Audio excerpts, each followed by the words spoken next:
Division वन कार्यालय नवलपुरले वन क्षेत्रमा नयाँ बिरुवाको पुनः उत्पादन अभिवृद्धि गर्न विभिन्न व्यवस्थापनका कार्यलाई निरन्तरता दिएको छ। कार्यालयले जिल्लाको मध्यबिन्दु साझेदारी वनमा नियमित रूपमा पुनः उत्पादन अभिवृद्धि सम्बन्धी कार्यक्रम सञ्चालन गर्दै आएको जनाएको छ। 70.70 हेक्टरको पुनरुत्पादन बगान C1 S6 सब कम्पार्टमेन्ट हो यो चाहिँ सर।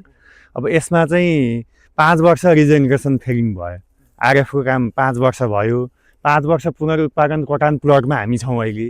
अब त्यो बेलामा चयन भएको यो माउरुखहरू भयो। 5 वर्षमा हुर्किएका लाखराहरूको चाहिँ यो पुनरुत्पादन अभिवृद्धिको लागि चाहिँ अहिले भएको चाहिँ यहाँ झाडी थियो सर। पहिला सबै यो झाडीहरू यो सिरुहरू घाँसहरू थियो। अनि अहिले चाहिँ यो सबै बिरुवाहरू हुर्किएको र यो सफाइको कार्यक्रम चाहिँ हरेक वर्ष साझेदारीले राख्छ। यो चाहिँ विशुद्ध यो पुनरुत्पादन अभिवृद्धिको लागि अहिले गरेको कार्यक्रम हो।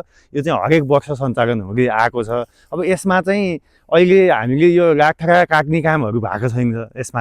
यसमा चाहिँ यो घाँस हटाउने काँडा कुँडी लहरा अनि त्यस पछाडि अरू हामीलाई नचाहिने प्रजाति जस्तो अब जैविक विविधताको लागि ख्याल गर्दै यो बरुहरू लगायत यो बोनढङ्गेको अरू प्रजाति पनि राखेका छौँ। साल मात्र 100% छैन, यहाँ 90% साल छ। अरू 10% अरू स्पेसिस पनि राखेर अनि यो चाहिँ हरेक वर्ष अभिवृद्धिको काम हुँदै आएर अहिले यो लाखरा यतिको भएको छ। अब यहाँ भएको पहिलाको एडभान्स ग्रोथ बाहेकको अरू सबै पछि हुर्किएको। पहिला यही हो, सबै ठाउँ चाहिँ यस्तै यो सिरु घाँसले ढाकेको ठाउँ थियो सर।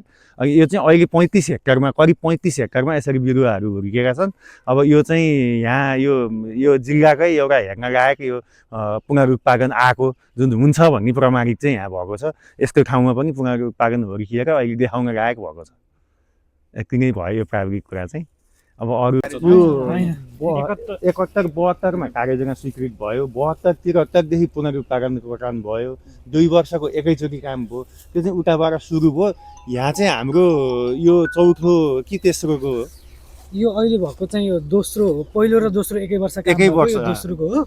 अनि तेस्रो अलि तल छ। चौथो चाहिँ अलि यतापट्टि छ। पाँचौँ लास्टमा अलिकति यतापट्टि हामी जुन जहाँ छिर्यौँ नि त्योभन्दा अलिकति यतापट्टि छ। 70 हेक्टर छ हाम्रो। 70 हेक्टरमा 35 हेक्टरमा काम भएपछि बन्द भयो सर। अब अहिले त्यो 35 हेक्टरलाई नि समावेश गरेर कार्ययोजना तयार भएको छ। 105 हेक्टर छ टोटल अहिले। हैन, जम्मा 70 हेक्टर। अब पुरो 70 हो। 50% 35 मा चाहिँ काम भयो। 35 हेक्टर अहिले त्यो काम नभएको पनि काम भएको सबै राखेर चाहिँ 70 हेक्टरकै 70 हेक्टरको यो प्लट छ। चारैतिर यसको चाहिँ फायर लाइन छ सर। सबै स्ट्रेट फायर लाइन छ, कारोबार छ, सबै जोगाएको छ। अब यो यसकै घना वनहरू हो। यो माउरुखको रूपमा यसरी राखियो। अब यो सबै बिरुवाहरू चाहिँ यो वनबाली लगाउने अन्तर्गत नै यो केही पनि थिएन कि सर। यो जिरो यो भुइँ सबै बढार्ने लेभलमै थियो। एडभान्स ग्रोथ पनि यहाँ अरू केही पनि छँदै थिएन सर। यो सबै चाहिँ पछि यो अब बरो देख्न सक्छौँ, क्यामुना यो सबै हामीले पछि हुर्काएको ठाउँहरू सर। यो चाहिँ हुर्किँदैछ। अब यो सबै अहिले हामी छिर्यौँ यस्तो घना छ नि सर। यो सबै केही पनि थिएन। अब साग आफैमा मिचा जस्तो गरी आइराखेको छ। उसले अरू प्रजातिलाई मिच्दै घाँसलाई पनि मिच्दै गइराखेको छ। अनि त्यो हिसाबले पनि यहाँ सक्सेस चाहिँ यो 10 वर्षको अवधिमा चाहिँ यसो हेर्दाखेरि यो चाहिँ साँच्चै सक्सेस हुँदो रहेछ भन्ने चाहिँ आजसम्मको अवस्थामा चाहिँ यो प्रमाणित भएको छ। अब भविष्यमा यो रुख बन्छ बन्दैन अब भविष्यमा के होला त्यो भिन्दै कुरा भयो। तर आजको दिनसम्म 10 वर्षको अवधिलाई हेर्दा चाहिँ एकदमै राम्रो यो बिरुवाको बन्ने दरहरू त्यस पछाडि यसको हुर्कँदो चाहिँ क्षमता चाहिँ एकदम राम्रो छ। सक्सेसफुल मोडल हो यो वनकै हैन यो यहाँको। अब अहिले यहाँ यो पुरै घारी थियो यस्तो पुरै यो हरेक वर्ष काम हुन्छ सर। यहाँ चाहिँ हरेक वर्ष 35 हेक्टरमा काम हुन्छ। हरेक वर्ष चाहिँ यहाँको उपभोक्ताहरूले आएर यहाँ काम गर्छन्। उनीहरूको खातामा डाइरेक्ट पैसा जान्छ साझेदारीबाट। ब्याङ्कमा काम गरे बापतको पैसा चाहिँ कामदारको प्यान नम्बर चाहियो, खाता नम्बर चाहियो। प्राङ्गारिक मल बनाउने भनेर सबै यो लिएर गएर उहाँ चाहिँ सबै डम्पिङ गर्नुभयो यहाँबाट हटाएर। अब हामीले यो वर्षको कार्ययोजनामा प्रयोजन अब बाँकी 5 वर्षलाई समावेश गर्दै अरू भूभाग पनि थपेका छौँ सर। यहाँ पनि त्यो अरू 5 वर्ष अब यही काम गर्छौँ। यहाँ हामी कार्ययोजना यहाँ चाहिँ कस्तो भयो भने पुरानो सब कम्पार्टमेन्टमा चाहिँ अलिकति हामीले देख्न सक्छौँ बाटो तल्लो बाटो त्यसो भए त्यो बिचको लगभग 40-50 मिटर चाहिँ छोड्या रहेछ कि पहिला बफर छोड्नुपर्छ भनेर ग्रिन बेल्ट भनेर चाहिँ छोड्या रहेछ। अहिलेको अनुसार चाहिँ त्यो छैन भनेर त्यसलाई पनि समावेश गर्नुपर्छ भनेर यसलाई एउटै सब कम्पार्टमेन्टमा राखियो। अनि यसको सपोर्टको एरिया चाहिँ एरिया थप भयो है। अनि त्यसलाई पनि समावेश गरेर अब के गर्ने भन्ने किसिमले ठ्याक्कै तोकिएको छैन।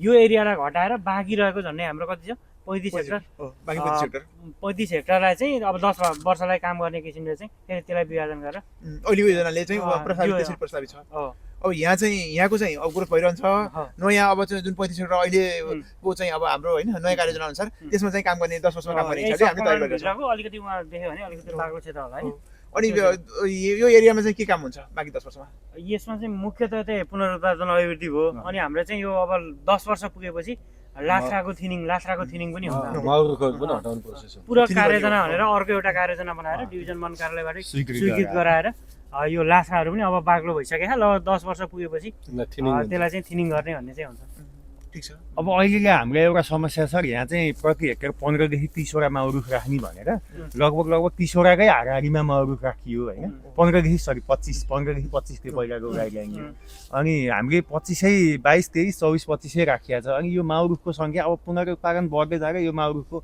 औचित्य देखियो यही पनि हेर्यो भने ठ्याक्कै यसकै तल चाहिँ अझै पनि एका रुखहरू यो माउ रुखको कुनै औचित्य अब अहिलेसम्म देखिएन अब यसलाई हटाउन स्पष्ट व्यवस्था हाम्रो निर्देशिकामा छैन अनि कार्ययोजनामा चाहिँ हामीले अब के अरे तोकिए बमोजिम अथवा कानुन भयो भने त्यो अनुसार हटाइनेछ भने अब ढगापडा भयो भने सङ्कलन गर्ने भयो अनि अहिलेकोमा त उसमा 15 भने त्यसो त अलि 15 देखि 35 वनभित्र प्राकृतिक रूपमा नयाँ बिरुवा उम्रन र हुर्किन सहज वातावरण सृजना गर्न हरेक वर्ष सरसफाइको कार्य गरिने गरिएको छ।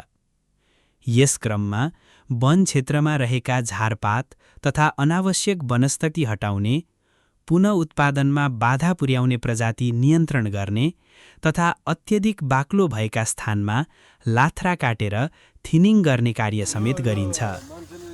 वन कार्यालयका अनुसार यस्ता व्यवस्थापनात्मक गतिविधिले वनको गुणस्तर सुधार हुनुका साथै नयाँ बिरुवाको वृद्धि र विकासमा सहयोग पुग्ने गर्दछ। प्राकृतिक पुनः उत्पादनलाई प्रोत्साहन दिँदा वन संरक्षण, जैविक विविधताको संरक्षण तथा दिगो वन व्यवस्थापनमा समेत सकारात्मक प्रभाव पर्ने विश्वास गरिएको छ। डिभिजन वन कार्यालयले आगामी दिनमा पनि जिल्लाका विभिन्न वन क्षेत्रमा यस्ता कार्यक्रमलाई विस्तार गर्दै वनको दीर्घकालीन संरक्षण र सम्वर्धनमा जोड दिने जनाएको छ।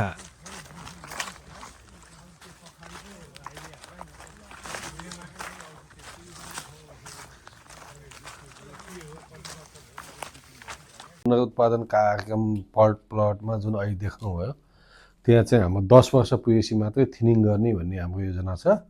तदनुसार प्राविधिक हिसाबले पनि 10 वर्ष पुरा गर्नुपर्छ भन्ने कुरो भइसकेपछि त्यो 10 वर्ष पुरा नहुँदासम्म हामी थिनिङ नगर्ने भन्ने अवस्था छ। त्यो चाहिँ पहिलाको वैज्ञानिक वन भन्ने थियो नि, त्यो वैज्ञानिक वन अनुसार त्यहाँ चाहिँ हाम्रो चाहिँ त्यो 70 हेक्टरलाई चाहिँ 10 वर्षीय कार्ययोजनामा विभाजन गरेर त्यहाँ कटान सुरु गरिएको। त्यो कटान सुरु गर्दा 35 हेक्टर मात्रै काट्न हामी सफल भयो। त्यो बिचमा मुद्दा पऱ्यो, मुद्दा भएपछि वैज्ञानिक वन चाहिँ खारेज भयो। खारेज भएपछि त्यो चाहिँ कार्यक्रम स्थगन चाहिँ भएको थियो। अहिले फेरि नयाँ चाहिँ त्यसै नयाँ कार्यक्रम त्यही वैज्ञानिक वनको चाहिँ संशोधन भयो, नयाँ कार्यक्रम आएको छ। त्यसको लागि कार्ययोजना बनाएर पोखरामा हामीले चाहिँ पेस गरेका छौँ निर्देशनालयमा। त्यो कार्यक्रम चाहिँ पास भएर आएपछि हामीले यसै सालबाट अब लगतै यो पुसको वसान्तपछि हामी छपान सुरु गरेर फेरि चाहिँ काट्न हामी सुरु गर्नेछौँ। त्यहाँ अहिले तपाईँहरूले हेर्दा एकदम राम्रोसँग सरसफाइ गरेर देखियो, कसरी गरिरहनु भएको छ, त्यो केका लागि गर्नुभएको? त्यो पुनरुत्पादन अभिवृद्धि गर्नको लागि चाहिँ प्रत्येक वर्ष हामीले झाडी सरसफाइ गरेर बिरुवाहरू हुर्काउने काम गरिन्छ। तदनुसार त्यो बिरुवाहरूलाई प्रत्येक साल चाहिँ सफाइ गरेर चाहिँ हुर्काइन्छ। त्यहाँ चाहिने प्रजातिहरू राखिन्छ र नचाहिने प्रजातिहरू चाहिँ त्यहाँबाट हटाइन्छ।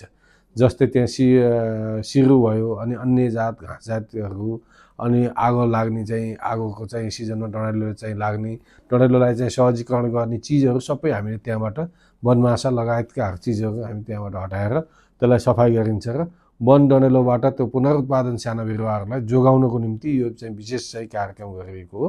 तदनुसार हामी प्रत्येक वर्ष त्यो कार्यक्रम गर्दै आइरहेका छौँ। कसरी त्यो कार्यक्रम परिचालित जनशक्ति कसरी गरिरहनु भएको छ? जनशक्ति हाम्रो चाहिँ हामीले सूचना निकालिन्छ। सूचना निकालेर चाहिँ आम हाम्रो चाहिँ कार्यक्षेत्रभित्रका आम उपभोक्ताहरूलाई सूचित गरिन्छ। पहिला 1 हप्ता अगाडि नै सूचना निकालेर उहाँको नाम सङ्कलन गरिन्छ।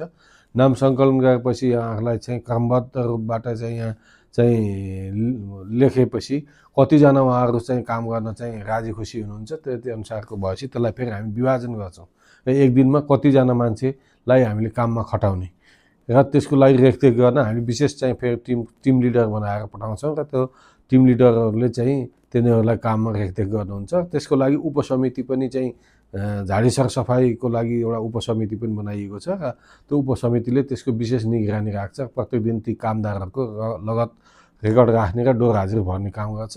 तदनुसार त्यो हाजिर भरे अनुसार कति दिन उहाँले काम गर्नुहुन्छ त्यो अनुसार जिल्ला दर रेटको दरमा 1% टिडिए कटाएर उहाँहरूलाई चाहिँ पैसा उहाँहरूकै खातामा सम्बन्धित व्यक्तिकै खातामा सिधै जाने गरी ब्याङ्क मार्फत हामीले चाहिँ बुझाइन्छ। जस्तो त्यो गर्नुको के छ फाइदा? त्यो गर्दाखेरि चाहिँ अवैध रूपले अवैध तरिकाले जस्तै चाहिँ 5 जना मान्छेले काम गरे भने 10 जनाले गर्यो भनेर पैसा चाहिँ लिने एउटा सिस्टम हट्छ र कामदार जुन कामदार हुन् त्यही कामदारको डाइरेक्ट खातामा पैसा जाने हुनाले पैसाको चाहिँ गलत प्रयोग चाहिँ हुने छैन र गलत काम देखाएर त्यहाँ कसैले ठग्ने प्रविधि पनि हुने छैन र राज्यलाई आउने 1% टिडिए पनि त्यसबाट जाने भएको हुँदाखेरि यसमा चाहिँ सरसफाइको कार्यक्रम गर्नुको फाइदा के छ? सरसफाइ कार्यक्रम गर्नुको मुख्य फाइदाहरू बिरुवाहरूलाई चाहिँ वृद्धि गर्नको लागि चाहिँ सहजीकरण होस् अनि डढेलोले चाहिँ बिरुवाहरूलाई चाहिँ हानि नोक्सान नपुर्याओस् र डढेलो नलागोस् भनेर चाहिँ सरसफाइ गर्ने मुख्य कारण यही हुन्। यसैको कारणले गर्दा बिरुवाहरूमा डढेलो पनि लाग्दैन र बिरुवाहरू पनि सहजी रूपले अगाडि चाहिँ वृद्धि भइरहेको देखिएको छ। वन संरक्षण र यो व्यवस्थापनका पाटोमा साझेदारीले अनि के कस्ता कार्यक्रमहरू गरिरहेको छ? साझेदारीहरूले वन व्यवस्थापन कार्यक्रममा विभिन्न कार्यक्रमहरू गरेको छ। यस्तै झाडी सरसफाइ, अग्नि फायर लाइन सरसफाइ देखि लिएर अब यस्तो चाहिँ विभिन्न कामहरू गरेको छ। त्यस्तै गरी साझेदारी स्वरोजगार कार्यक्रमहरू पनि छन्। त्यो वन विकास र निर्माणको निम्ति हामीले गरेको हो। अनि त्यो वन विकास र निर्माणको लागि चाहिँ खोला नालाहरूले काट्ने र कटान क्षेत्रहरूमा हामीले चाहिँ ग्याबिनीहरूको पनि व्यवस्था गरेर तारजाली पनि भर्ने काम हामीले गरेका छौँ र यसरी वनलाई चाहिँ हामीले विभिन्न तरिकाबाट जोगाउने काम गरेका छौँ। यो बाहेक यहाँहरूले कतिपय सामाजिक कामहरू पनि गरिरहनु भएको छ। यस्ता योजना कामहरू के कसरी गरिरहेको छ? सामाजिक कामहरूमा पनि हामीले सक्दो वन विकासमा मुख्य हाम्रो उद्देश्य वन विकास नै गर्नु हो। वन विकास गरेर रहेको बजेटलाई पुँजीलाई हामीले चाहिँ डिभाइड गरेर सामाजिक विकासमा पनि हामीले लगाएको छ। महिला सशक्तिकरणमा चाहिँ महिला तथा गरिब उत्थान सशक्तिकरणमा पनि हामीले लगाएका छौँ। त्यस्तै शिक्षा क्षेत्रमा पनि हामीले लगाएका छौँ। स्वास्थ्य क्षेत्रहरूमा पनि हामीले गरेका छौँ। अनि कृषि क्षेत्रहरूमा पनि हामीले विभिन्न कार्यक्रम गरेका छौँ र महिलाहरूलाई सशक्तिकरण गर्नुपर्छ र चुलो चौकामा मात्रै होइन बाहिर पनि चाहिँ महिलाहरूलाई चाहिँ ल्याउनुपर्छ र महिलाहरूलाई चाहिँ आफ्नो खुट्टामा उभिने बनाउनुपर्छ भनेर महिला सशक्तिकरणका चाहिँ कार्यक्रमहरू पनि हामीले राखेका छौँ। यसरी विभिन्न क्षेत्रहरूमा हामीले काम गरेका छौँ। त्यस्तै गरी खेलकुद क्षेत्रहरूमा पनि खेलकुद विकासको निम्ति हामीले हाम्रा क्षेत्रहरूका खेलकुद क्लबहरूलाई विभिन्न चाहिँ खेलकुद सामग्रीहरू वितरण गरेका छौँ। मठ मन्दिरदेखि कुलो बाटो कल्भर्टहरू आदिहरू पनि बनाएका छौँ। विभिन्न क्षेत्रहरूमा हामीले त्यो बनाएको चाहिँ छ, गरिरहेका छौँ त्यो काम।